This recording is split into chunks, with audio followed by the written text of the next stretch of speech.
Preoperatif evaluasi pra-anestesi.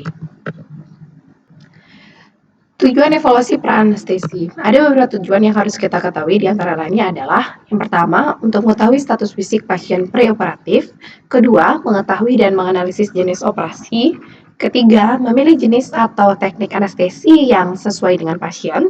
Yang ketiga, untuk memprediksi kemungkinan penyulit yang dapat terjadi selama bedah atau pasca bedah. Dan yang terakhir adalah mempersiapkan obat untuk menanggulangi penyakit yang diprediksi. Selanjutnya, kapan dilakukan evaluasi pra-anestesi pada kasus bedah elektif? Yang pertama, beberapa hari sebelum operasi. Evaluasi dilakukan beberapa hari sebelum operasi, sebelum pasien masuk ke ruang operasi ataupun melakukan tindakan operasi. Selanjutnya, sehari menjelang operasi, evaluasi ulang 1 dilakukan sehari menjelang operasi pada pasien. Yang ketiga adalah evaluasi ulang 2, yaitu sebelum pasien dikirim ke ruang operasi atau ke kamar operasi. Yang keempat adalah evaluasi terakhir dilakukan di kamar persiapan bedah untuk menentukan status fisik ASA.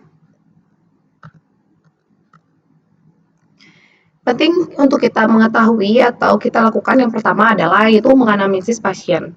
Yang pertama harus kita ketahui adalah yang pertama ada identitas pasien.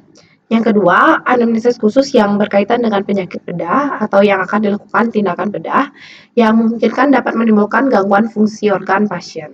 Selanjutnya ada anamnesis umum yang meliputi kita harus mengetahui yang pertama riwayat penyakit sistemik, riwayat penggunaan obat-obatan, riwayat operasi atau anestesi terdahulu. Yang keempat ada kebiasaan buruk dan yang kelima ada riwayat alergi pada pasien. Selanjutnya, pemeriksaan fisik yang wajib kita lakukan adalah yang pertama adalah pemeriksaan atau penilaian. Dapat kita nilai pada pasien yaitu yang pertama status kesadaran pasien, frekuensi napas pada pasien, tekanan darah pada pasien, nadi, suhu tubuh, dan yang terakhir adalah berat dan tinggi badan untuk menilai status gizi atau BMI pada pasien. Yang kedua, ada pemeriksaan keadaan psikis. Wajib untuk kita ketahui keadaan psikis pada pasien, yaitu gelisah. Apakah pasien mengalami gelisah sebelum melakukan operasi? Yang kedua, takut. Dan yang ketiga, ada kesakitan.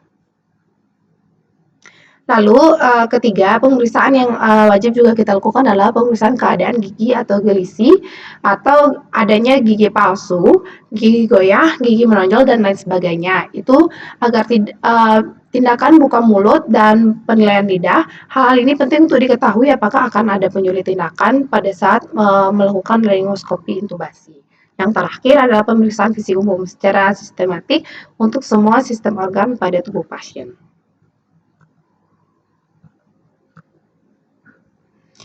Ada pemeriksaan penunjang yang wajib juga kita lakukan adalah yang seperti laboratorium, radiologi, dan lain sebagainya. Ada dua jenis pemeriksaan, yaitu pemeriksaan rutin dan pemeriksaan khusus. Di antaranya adalah pemeriksaan rutin, yaitu melakukan cek darah dan cek urin. Selanjutnya ada pemeriksaan khusus, melakukan di laboratorium, radiologi, dan EKG. Baik, terima kasih. Sekian dari praoperatif.